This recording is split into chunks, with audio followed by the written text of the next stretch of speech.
At breakfast, my 4-year-old son asked my wife, "Mommy, when is that funny uncle coming back?" He gave me a toy car. I didn't say a word. I just started counting. The visits, the transfers, the lies. By the time she figured out I knew, it was already too late for her to run. My name is Clayton Merritt. I'm 48 years old, and I've been working this land since I was 19. 700 acres of soybeans and corn outside of Millhaven, Indiana. My grandfather started it. My father kept it going, and I poured the best years of my life into making it something worth passing down. I built the farmhouse addition with my own hands, dug the irrigation trenches myself, drove the tractor through ice storms because the fields don't care about your feelings. I married Bridget 6 years ago. She was from town, a bookkeeper at a local firm, sharp and pretty and full of energy that I thought would balance out my quieter nature. She knew what she was getting into. A farmer's wife isn't a glamorous life. Early mornings, muddy boots at the door, seasons that dictate everything. For a while, she seemed fine with it. More than fine. Then somewhere around year 4, something in her started pulling in a different direction, and I was too busy watching the weather to notice. I should have noticed when she started driving into town more. 3, 4 times a week, said it was errands, said it was a yoga class she'd signed up for. I never questioned it. That was my first mistake. Not the last, but the first. That Tuesday morning in April started like any other. I'd been up since 5, checking moisture levels in the south field after a heavy rain. Cooper, our 4-year-old, was already at the kitchen table when I came in, still in his pajamas, pushing a toy truck back and forth across the wood grain. Bridget stood at the counter scrolling her phone, barely looking up when I walked in. I poured coffee and sat across from my son. He had my eyes, gray and serious, but his mother's energy, always moving, always reaching for something. "Daddy, watch this," Cooper said, and launched the truck off the edge of the table. I caught it before it hit the floor. He laughed like that was the funniest thing he'd ever seen. Then he looked up at Bridget with that wide-open honesty that only 4-year-olds have. "Mommy," he said, "when is that funny uncle coming back?" He gave me a toy car and I want to play with him again. The kitchen went quiet. Not gradually. Instantly, like someone had cut the sound feed. Bridget's phone stopped moving in her hand. Her shoulders went rigid under her sweater. She didn't turn around right away. And when she did, her face had that careful, rehearsed stillness that I'd later learned to recognize as damage control. "What uncle, baby?" Her voice came out lighter than it should have. "The one who laughs loud," Cooper said, perfectly innocent, already reaching for his cereal. "He has a red truck. He'll let me sit in it." I watched Bridget's jaw tighten. She looked at me. Just a flash, less than a second, then back at her son. "That's just a friend of Mommy's from work, sweetheart," she said. "He won't be coming by anymore." Something cold moved through my chest. Not anger. Not yet. Something quieter and more dangerous. The feeling of a man who realizes he's been the last to know something important. I didn't say anything. Didn't ask. I just sat there with my coffee going cold and watched my wife pretend that nothing had just happened. She was good at it. Practiced. After Cooper finished breakfast, she took him upstairs to get dressed, and I stayed at the table. The toy truck was still sitting near my elbow. Small, red, metal wheels. Not something we bought him. I turned it over in my hands. No brand mark on the bottom. Just a small, red truck that my 4-year-old son had been given by a man who'd been inside my house, sitting in the kitchen I'd built, laughing loud enough for a child to remember it. That was the moment I stopped being the kind of man who didn't go looking. I didn't confront Bridget that day, or the next. A man who spent his life reading weather knows one thing. You don't act on the first cloud. You watch the sky. You wait for the pattern to show itself. Then you move. What I did do was start paying attention. Really paying attention. The kind I should have been doing for months. Bridget had always been social, always had reasons to be away from the farm. I'd accepted that. Farming is isolating by nature, and I never wanted her to feel trapped out here in the mud and quiet. So I gave her room. Plenty of it. Turns out I'd given her enough room to build a whole separate life. The week after Cooper's question, I started keeping a mental log. Tuesday afternoon, she said she had a client meeting in Millhaven. Came back 2 hours later than she'd said, smelling like a restaurant, not an office. Thursday evening, yoga class, she said, same as always. I checked the mat in the trunk of her car when she came home. Perfectly dry. Not a drop of sweat on it. Not a wrinkle from being unrolled. She'd been carrying that mat around for months like a prop. I said nothing, just noted it. What I didn't expect was a phone call on Friday morning. Dr. Anita Rhodes, Cooper's pediatrician, called me at 7:15 while I was out checking the East Field. I almost let go to voicemail, but something made me answer. "Mr. Merritt," she said, and her voice had that careful, measured tone that doctors use when they're about to say something they're required to say, but don't enjoy saying. "I want to follow up on Cooper's visit yesterday." I stopped walking. "Bridget took him in." She did. "Routine checkup. Everything's fine physically." A pause. "But during the visit, Cooper mentioned something that I'm obligated to document. He told me there was a man who visited your home. He called him a funny uncle, and that this person had been there more than once. Cooper seemed comfortable talking about it, which suggests repeated contact." Another pause. "I've noted it in his chart. I'm not making any assumptions, Mr. Merritt, but I want you to be aware that this conversation happened and that I documented it." I stood in the East Field with frost still on the ground, and my jaw set, so tight my back teeth ached. "Thank you, doctor," I said. "I appreciate you calling me directly." After I hung up, I stood there for a long moment. A pediatrician had now put it in writing. A 4-year-old had told his doctor about a man who came to our house when I wasn't there. Whatever Bridget thought she was managing, she'd lost control of it. That afternoon, I called my brother Neil. He drove out from Lafayette that same evening, pulled his truck up to the barn the way he always does, got out without any ceremony. Neil is 4 years younger than me and about 4 times louder, but when it counts, he's the steadiest man I know. We sat on the tailgate, and I laid it out for him. Cooper's question at breakfast, the dry yoga mat, the late returns, the pediatrician's call. Neil listened without interrupting. When I finished, he was quiet for a long moment. "How long you think it's been going on?" he finally asked. "Don't know. Long enough for her to get sloppy." "You need a name," Neil said. "You need to know who he is before you do anything else." He was right. A red truck. A loud laugh. A man who gave my son a toy car, like he was trying to win him over. That wasn't a casual friendship. That was a man making himself comfortable in a place he had no right to be. Neil suggested Russell Donovan, a former state investigator who'd gone private 6 years back. Said a colleague at his firm had used him in a custody case. Thorough, discreet, no drama. I called Russell the next morning. He answered on the second ring, asked 3 questions, and told me he could start within the week. What I didn't know yet was how far ahead Bridget already was. 2 days later, my neighbor Otis Graves came over at dusk. Otis is a 71, widower, been farming the land adjacent to mine for 40 years. He doesn't talk much, and he doesn't visit without a reason. He came to the porch, turned his cap in his hands once, and looked at me straight. "Clayton," he said, "I've been seeing a silver Ford F-250 parked down your back road a few times a week. Sits there an hour, sometimes 2, then leaves before you be getting back. Been going on since January. January. For months. You get a plate?" I asked. Otis reached into his shirt pocket and handed me a folded piece of paper. "Neat handwriting. Full plate number." "Didn't know if I should say something," he said. Didn't feel right to stay quiet any longer. I looked at that plate number for a moment, then folded the paper and put it in my pocket. "You did right, Otis," I told him. "You did exactly right." He nodded once, put his cap back on, and walked back across the field without another word. That's the thing about good neighbors. They don't make a production of it. They just show up when it matters. I went inside, put the paper on the kitchen table next to the red toy truck, and sat there in the quiet of my own house. For months, that silver truck had been parking down my back road since January while I was out working the land that was supposed to give my son a future. I picked up my phone and texted Russell Donovan the plate number. Then I started making a list of everything I needed to know. Russell Donovan ran the plate in 48 hours. William Holloway, 38 years old, regional sales manager for an agricultural equipment company based out of Indianapolis. Drove a silver Ford F-250. Married. Wife's name Tara. 2 kids of his own. He covered a territory that included Millhaven, which meant he had a legitimate professional reason to be in the area. A legitimate professional reason that Bridget had apparently turned into something else entirely. Russell sent me a photo, along with the report. Holloway was broad-shouldered, easy smile, the kind of man who looked comfortable everywhere he went.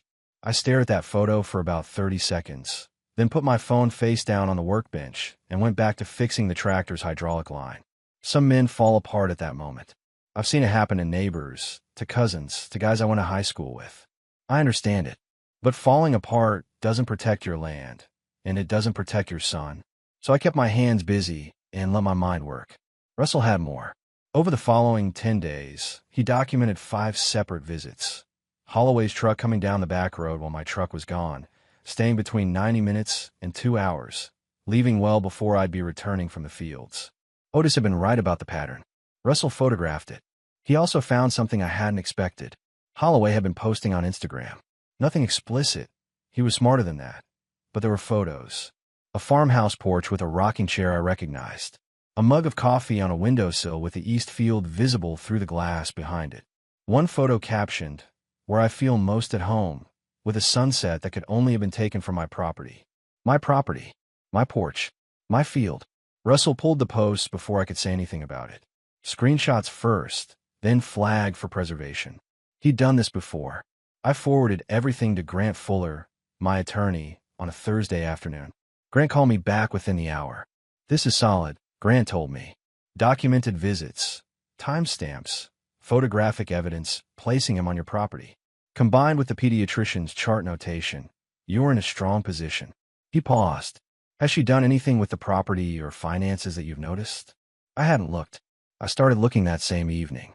It took me 2 hours going through our joint accounts and the farm's business records before I found it. Bridget had set up a sole proprietorship 6 months ago, a bookkeeping consulting LLC, registered to our home address. On its own, that wasn't alarming. She had the background for it. But when I pulled the business credit card statements, I saw charges that had nothing to do with any consulting work. Restaurant bills, hotel stays in Indianapolis, a weekend charge at a lodge near Bloomington, all run through the business account, all technically tied to our shared assets. I sat at the kitchen table with those printouts spread in front of me until the clock on the wall read midnight.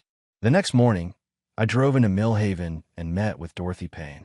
Grant had referred her, forensic accountant, 68 years old, worked financial fraud cases for 30 years before going independent.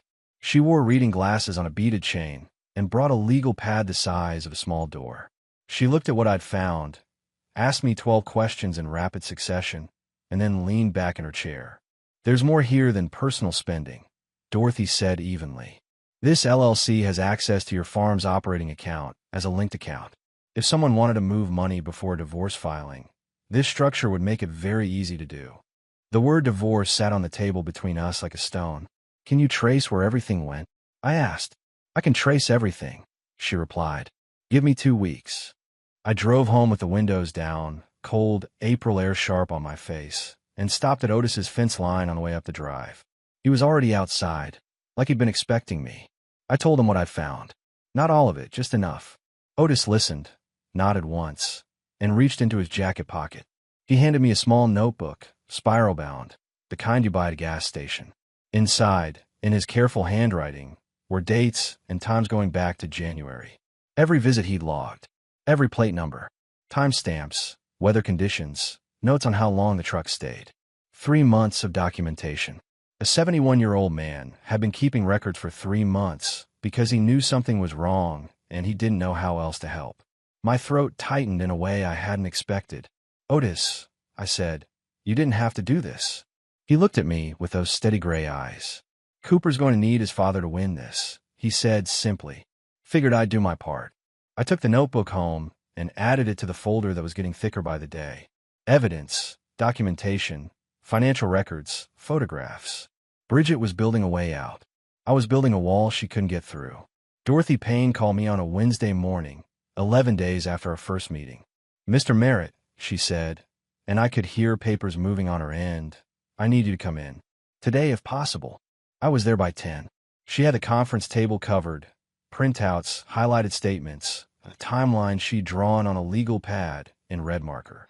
She walked me through it methodically, the way a surgeon explains a procedure. Calm, precise, no wasted words. The LLC Bridget had set up wasn't just running personal expenses. Over 7 months, she transferred a total of $31,000 from the farm's operating account into the business account, then moved it again from there into a third account I hadn't known existed, a personal savings account in her name only, opened at a bank in Indianapolis. $31,000. Quietly. Methodically. 7 months. She didn't take it all at once. Dorothy explained, tapping the timeline. Small transfers, irregular amounts. Nothing that would trigger an automatic alert. Whoever advised her on this knew what they were doing. I thought about Holloway, regional sales manager, a man who understood business accounts and cash flow, a man who'd had months of access to my home and, apparently, my wife's financial planning. Is any of this recoverable? I asked. All of it, Dorothy said firmly. The transfers are documented. The account exists. The money didn't disappear. It just moved. With the right legal action, we freeze that account before anything else moves out of it. I called Grant Fuller from the parking lot. He filed for an emergency asset freeze before the end of the business day. Bridget didn't know yet. That was important. What happened next? I hadn't planned for. That Friday, I got a call from a number I didn't recognize. A woman's voice, steady, but with something careful underneath it. Mr. Merritt, my name is Tara Holloway. I'm William Holloway's wife. A brief pause. I think we need to talk. We met the following morning at a diner in the next town over. Tara was 36, sharp-eyed, and clearly hadn't slept well in weeks.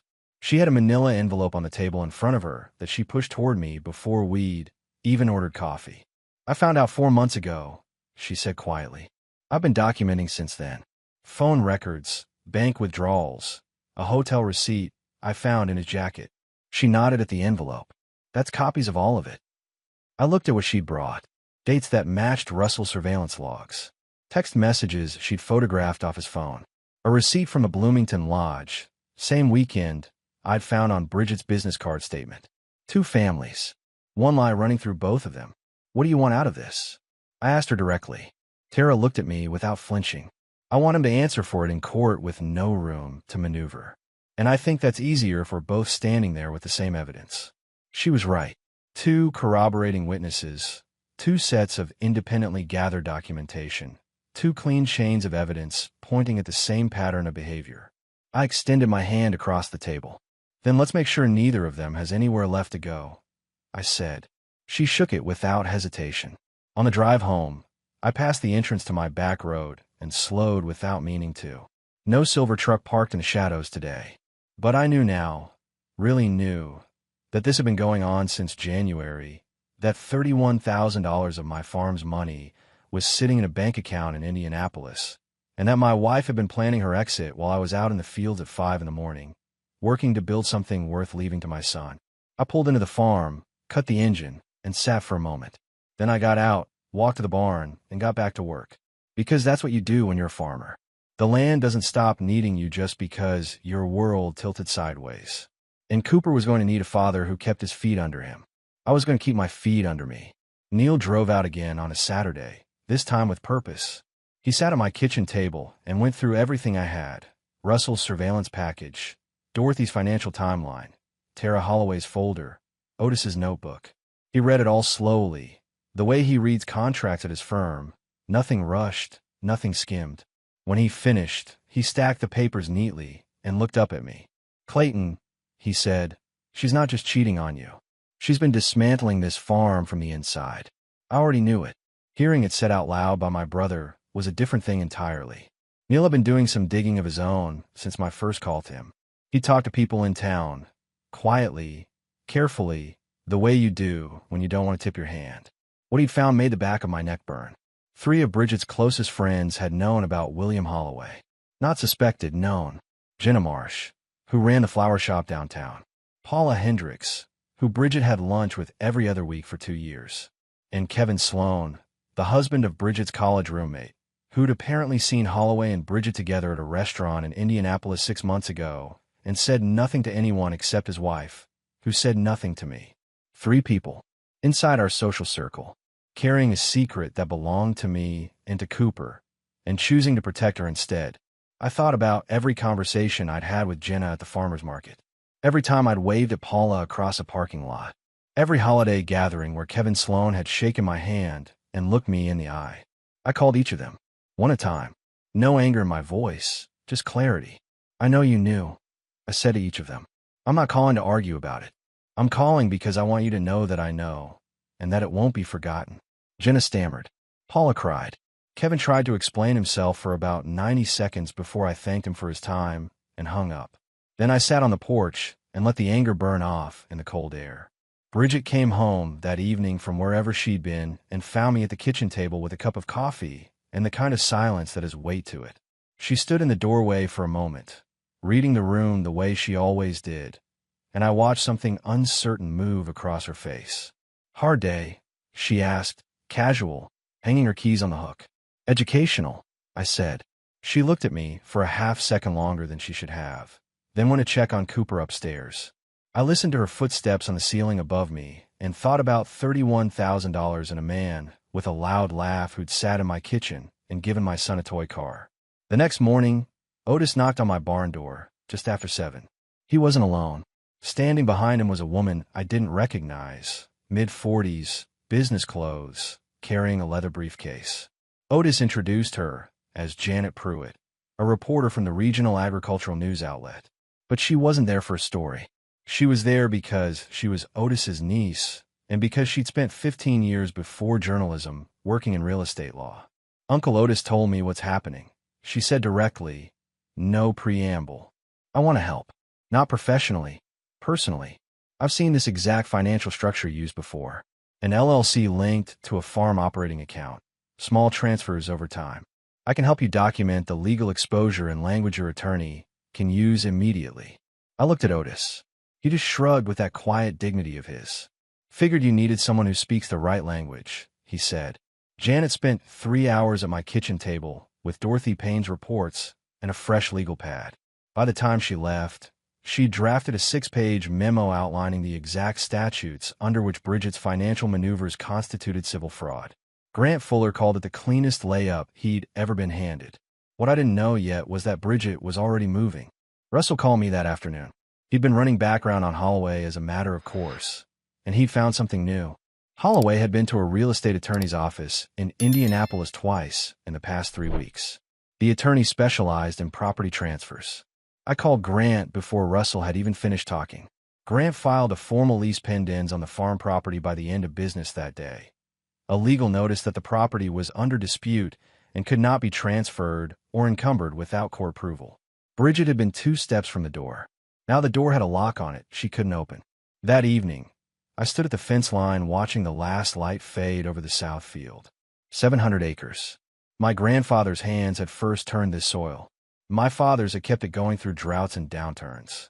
Mine had expanded it, modernized it, prepared it for Cooper to inherit someday. Nobody was taking it. Not Bridget. Not Holloway. Nobody. I went inside, checked on my son asleep in his dinosaur print pajamas, and sat on the edge of his bed for a minute in the dark. "We're going to be fine, Bud," I said quietly. He didn't wake up, but I meant it more than I'd meant most things in my life. The legal separation filing landed on a Tuesday morning. Grant called me before Bridget had even left the house.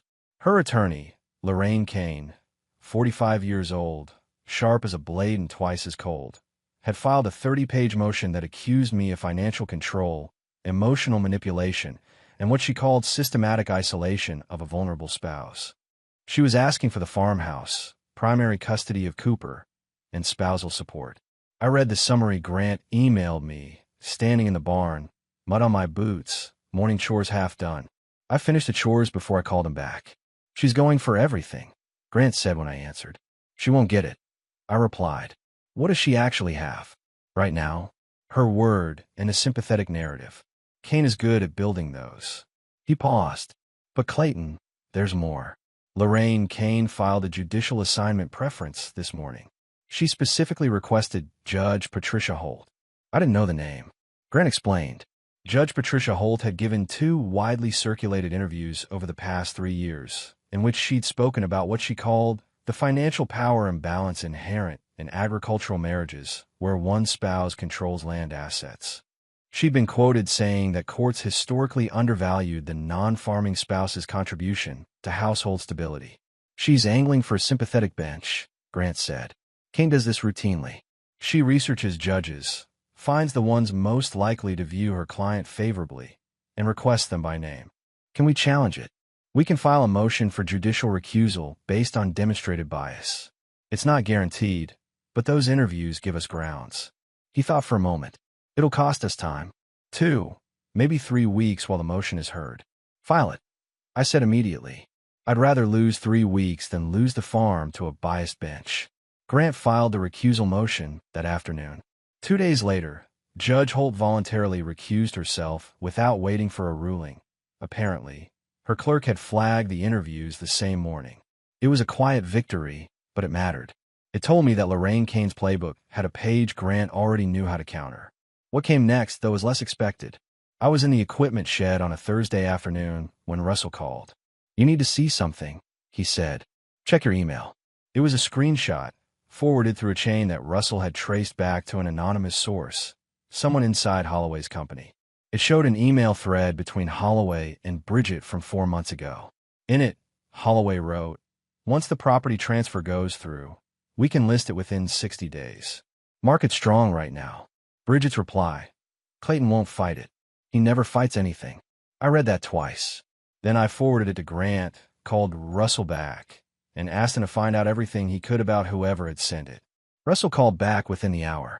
The source was a woman named Diane Kraft, Holloway's administrative assistant, who'd been quietly building a file on him for months after discovering he'd been expensing personal trips on the company account. She wasn't doing it for me. She was doing it because she was tired of covering for him. But her timing had just handed me something significant. Meanwhile, Bridget came home that evening and tried a different approach entirely. She was calm, measured. She sat across the kitchen table from me and spoke in the tone of someone who'd been coached, even reasonable, designed to sound like the wrong party. "Clayton, I don't want this to get ugly," she began. "I made mistakes. I know that. But this farm, this house, these are my home too. Cooper's home. If we fight each other through lawyers, the only people who lose are us and our son." I let her finish. Then I looked at her across the table and said, "You transferred $31,000 out of this farm's operating account over 7 months. You set up a business structure specifically designed to make that money invisible. You had a real estate attorney looking at transfer options for property I've worked my entire adult life to protect." I kept my voice quiet and even. "You want to talk about not making this ugly? That ship sailed a long time ago, Bridget. You were at the wheel." Her composure slipped. Just for a moment, a flash of something behind her eyes that wasn't grief. It was calculation. She'd been hoping I didn't know all of it yet. Now she knew that I did. She left the kitchen without another word. I poured my coffee down the drain, rinsed the cup, and went to check on Cooper. He was in the living room building a tower out of wooden blocks, completely absorbed, narrating quietly to himself the way 4-year-olds do. I sat on the floor next to him and handed him blocks without being asked. He didn't look up, just kept building. "Good one, Daddy," he said when I handed him a particularly flat piece that fit perfectly. That was enough to keep me steady for another day. Grant scheduled the deposition for a Thursday morning at his office in Millhaven. Bridget arrived with Lorraine Kane 20 minutes late, a small power move that Grant had anticipated. He didn't acknowledge it, just gestured to the chairs across the table and opened his folder. The room was plain and bright. Conference table, 6 chairs, a window overlooking the parking lot. I sat at one end with Grant beside me. Dorothy Payne was there at Grant's request, her reading glasses on, a copy of her financial report in front of her. Russell Donovan sat quietly near the door, present as a documented witness. Neil had driven down from Lafayette and sat in the waiting room, close enough if I needed him, out of the way if I didn't. Lorraine Kane opened with what Grant later called the standard Kane overture, a rehearsed statement about Bridget's emotional suffering, her sense of isolation on the farm, her diminished professional identity during the marriage. It was polished and designed to humanize her client before a single piece of evidence was introduced. I let her finish. Then I looked at Bridget directly for the first time since she'd walked in. She was composed, dressed conservatively, minimal jewelry, the picture of a woman wronged. But she wouldn't hold my gaze for more than a second at a time. Grant started with the financial documentation. Dorothy walked through the LLC structure, the linked operating account, the transfer timeline, $31,000, 7 months, 18 separate transactions. She laid the statements on the table one at a time, each one highlighted, each one dated. Lorraine Kane objected twice. Grant overruled her both times with case citations he'd clearly prepared for exactly those objections. Then Grant introduced the deposition question that changed the temperature in the room entirely. "Mrs. Merritt," he said, "were you and your husband operating under any form of agreed arrangement that permitted outside romantic relationships?" Lorraine Kane's hand went up immediately. "Objection. Relevance. It's directly relevant to the claim of emotional neglect," Grant replied evenly. "If Mrs. Merritt is alleging that her husband failed to meet her emotional needs, the nature of the marital arrangement is material." The objection was overruled. Bridget looked at Kane, who gave her a barely perceptible nod. "We had an understanding," Bridget said carefully. "An unspoken one." I kept my face still. Grant made a small note. "An unspoken understanding," Grant repeated. "Mrs. Merritt, I'd like to show you Exhibit 14. He slid a printed email across the table. Bridget's message to Holloway from 8 months ago, recovered by Russell from a device backup. The one where she'd written, "He has no idea, and he won't. He trusts too easily. Always has." Bridget's composure didn't shatter, but it bent, visibly, like a board under too much weight. "That doesn't represent," she started. "It was sent from your personal email address at 11:14 on a Tuesday evening," Grant said. "Is that your email address, Mrs. Merritt?" A long pause. "Yes." "Then the record will reflect that the alleged unspoken understanding was not, in fact, understood by Mr. Merritt." Lorraine Kane called for a recess. They stepped out for 12 minutes. When they came back, something in Bridget's posture had shifted. The careful performance had a fracture running through it now, the kind you can't seal back up. Grant introduced the property documentation next. The real estate attorney's office visits. The lease pendants filing. The transfer structure Dorothy had identified. Kane tried to reframe each piece. Grant dismantled each reframe methodically, without heat, without theater. He'd been doing this for 26 years, and it showed. By the time they left, Lorraine Kane was no longer leading with the wronged wife narrative. She was managing damage. In the parking lot afterward, Grant put a hand on my shoulder. "She came in thinking she had leverage," he said. "She doesn't. Not anymore." Neil was waiting by my truck. He'd seen their faces as they walked out. "How bad was it?" he asked. "Bad enough," I said. "For her." We drove back to the farm in separate trucks. I stopped at the top of the long driveway and looked down at the land spread out below, fields greening up now that spring had dug in, the barn roof catching the afternoon light, the house where Cooper was with his babysitter, probably running trucks across the kitchen floor. 700 acres. 3 generations of work. Nobody was getting this. Not today. Not ever.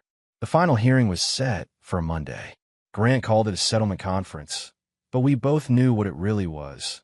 The moment when Bridget and her attorney would either accept the terms or watch Dorothy Payne walk a judge through $31,000 in fraudulent transfers line by line. They accepted the terms.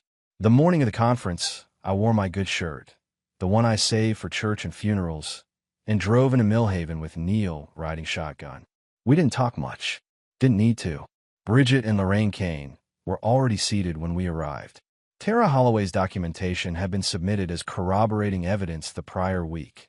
Her attorney had coordinated with Grant, and the hotel receipts, phone records, and credit card statements had been formally entered in the record. Holloway himself was facing a parallel proceeding in Indianapolis, and from what Tara's attorney had communicated, he was in no position to be anyone's ally. Dorothy laid out the financial summary first. $31,000 transferred. Emergency freeze had preserved it. The personal savings account in Indianapolis held $28,000 of it. 2 transactions had already cleared before the freeze hit, totaling $3,000 that had gone to a restaurant billing account linked to Holloway's personal credit card. Grant placed the settlement terms on the table. Full legal and physical custody of Cooper to me, with Bridget receiving structured supervised visitation until she completed a court-approved family counseling program.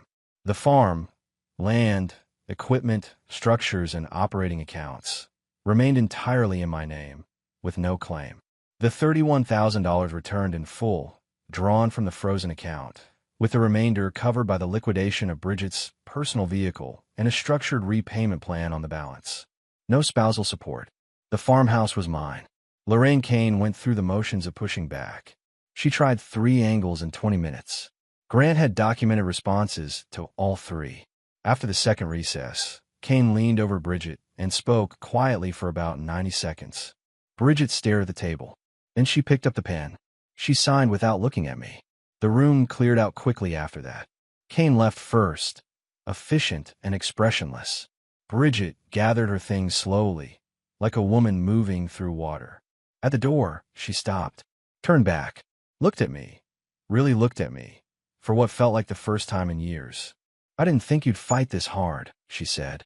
Her voice was quiet, no performance in it. I met her eyes. "Then you never really knew me," I replied. She left. The door closed behind her. Neil stood up and put a hand briefly on my shoulder without saying anything. Dorothy packed her files with the brisk satisfaction of a woman who'd done exactly what she'd been hired to do. Grant shook my hand and told me his office would handle the paperwork. I walked out into a sharp May afternoon, stood on the sidewalk for a moment, and breathed. On the drive home, Neil finally spoke. "You good?" "Getting there," I said honestly. Cooper was in the yard when I pulled up, sitting in the dirt near the fence, doing something deliberate and focused with a collection of rocks and sticks. He looked up when he heard my truck and stood, brushing his hands on his jeans with that serious little face of his. I got out and crouched down to his level. "Hey, bud." "Hey, Daddy." He held up a rock. "I made a barn." I looked at the arrangement of sticks and stones in the dirt.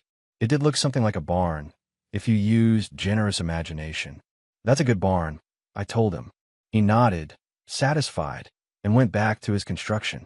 I sat on the porch steps and watched my son build things out of whatever the ground offered him. The same land his great-grandfather had first broken, the same sky overhead, the same light at the end of the day. Whatever Bridget had thought she was taking from me, she never touched the part that mattered most. The $31,000 came back in 3 installments. The first, $28,000, cleared within a week of the settlement signing, drawn directly from the frozen Indianapolis account. The remaining $3,000 came through a court-monitored payment arrangement tied to the sale of Bridget's car. She bought a used Honda with what was left. I didn't ask, and I didn't care. The money went back into the farm's operating account where it belonged, and Dorothy Payne filed a closing report that Grant kept on record. William Holloway's situation unwound separately and without any involvement from me. Tara's attorney had filed a parallel divorce proceeding in Indianapolis, and the documentation she'd assembled, combined with what Russell had gathered, left Holloway very little room to negotiate. His company, once they became aware of the personal expenses he'd been running through his company card, quietly terminated his employment. He lost his salary, his territory, and his professional standing inside of 6 weeks. Tara kept the house and primary custody of their children. The last I heard through Grant, Holloway had relocated to another state. Bridget moved into a rental in Millhaven. She completed the first phase of her court-required counseling program, and her supervised visitation with Cooper began on schedule, 2 afternoons a week at a neutral location, with a coordinator present. Cooper handled it the way 4-year-olds handle most things, by adapting faster than the adults around him expected. He never asked about the red toy truck again. At some point it disappeared from the kitchen table, and I didn't go looking for it. Neil drove out every other weekend for the first 2 months.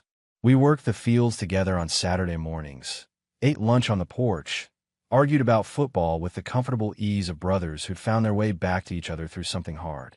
He'd been right about everything, and he didn't once remind me of it, which is the mark of a man worth keeping close. Otis remained what he'd always been, the best neighbor a man could ask for and the least interested in recognition for it. I bought him a new tackle box in June, a good one, with organized trays and a solid latch. Left it on his porch without a note. He never mentioned it. Neither did I. We both knew what it was for. Dorothy Payne sent a handwritten card after the case closed. 3 sentences. The last one read, "Your son is fortunate to have a father who keeps his accounts honest." I pinned it to the corkboard in the farm office, next to the planning schedule and the equipment maintenance log, where I'd see it every day. The summer came in hot and dry, the way Indiana summers do. I was up before dawn most mornings, out in the fields while the air was still cool, checking soil, adjusting irrigation, doing the 10,000 small things that keep a farm alive. Cooper would sometimes be awake when I came back in for breakfast, sitting at the table in his pajamas, waiting. One morning in late July, he looked up from his cereal and said, "Daddy, are we staying here forever?" I sat down across from him. "You planning on going somewhere?" He thought about it seriously, the way he thought about everything. "No," he decided. I like it here. Me too, but I told him. Me too. That was the whole conversation. It was enough. 9 months after the settlement, I planted the south field in wheat for the first time in 4 years. It was a rotation decision, practical and overdue, but it felt like something more than that on the morning I ran the first pass with the seeder. There's something about putting seed in ground you fought to keep that lands differently than just farming. Every row felt deliberate. Every acre felt earned twice. Neil was there for that first day. He's not a farmer. Never has been. But he drove down from Lafayette and rode the tractor with me for one pass across the field, sitting on the fender the way we used to do as kids when our father ran the equipment.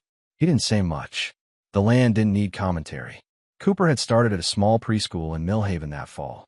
3 mornings a week. His teacher sent home a drawing in the first month, a house with a barn beside it, a figure labeled Dad in careful block letters, a smaller figure labeled me. Stick arms, crayon colors, the whole standard repertoire. I put it on the refrigerator, and it stayed there. His relationship with Bridget settled into something functional and civil, the way those things do when the adults involved decide that the child's stability matters more than their own residual grievances. Bridget completed her counseling program. Her visits became unsupervised in the fall. Cooper seemed fine. Kids are remarkably resilient when the adults around them stop using them as leverage. Jenna Marsh from the flower shop stopped me in the hardware store one afternoon in September. She looked like she'd been rehearsing something. "Clayton," she started, "I want you to know that I'm sorry for—" "Jenna," I said, not unkindly. "We're square." I picked up the box of screws I needed and moved on. Some things don't require a long conversation. Forgiveness isn't the same as forgetting, and it isn't the same as pretending. It's just deciding that carrying something no longer serves you. I came across the red toy truck in November at the back of a drawer in the mudroom. I stood there holding it for a moment, small, metal wheels, no brand mark on the bottom, and then I put it in the donation box I keep by the back door. Somebody's kid somewhere would play with it just fine. The holidays came around the way they always do, with their particular weight of comparison to what came before. I kept them simple. Neil brought his girlfriend down for Thanksgiving, a quiet woman named Patrice who asked good questions and helped with the dishes without being asked. Otis came for dinner and brought a pie that was better than anything I could have made. Cooper ate 3 slices and fell asleep on the couch before 7. I sat on the porch after dinner with the last of my coffee and listened to the sounds of the farm settling into the cold. The fields were quiet under a hard sky. The barn light was on, amber and steady. 700 acres. 3 generations deep. One 4-year-old asleep on my couch. One brother driving back to Lafayette in the dark. One neighbor's porch light glowing across the fence line. I didn't need anything more than what was right in front of me. Some men build their lives on what they can acquire. I'd always built mine on what I could keep. Land, loyalty, work, the kind of integrity you can look at in a mirror every morning without flinching. Bridget had underestimated all of it. She'd read my steadiness as passivity, my patience as weakness, my trust as blindness. She'd been wrong on every count. The coffee went cold. I went inside, checked on Cooper, tucked him in properly on the couch with his dinosaur blanket, and turned off the lights. Tomorrow, the fields would need attention. They always do. That's the thing about land. It doesn't care what happened to you. It just needs you to show up and do the work. I've always been good at showing up.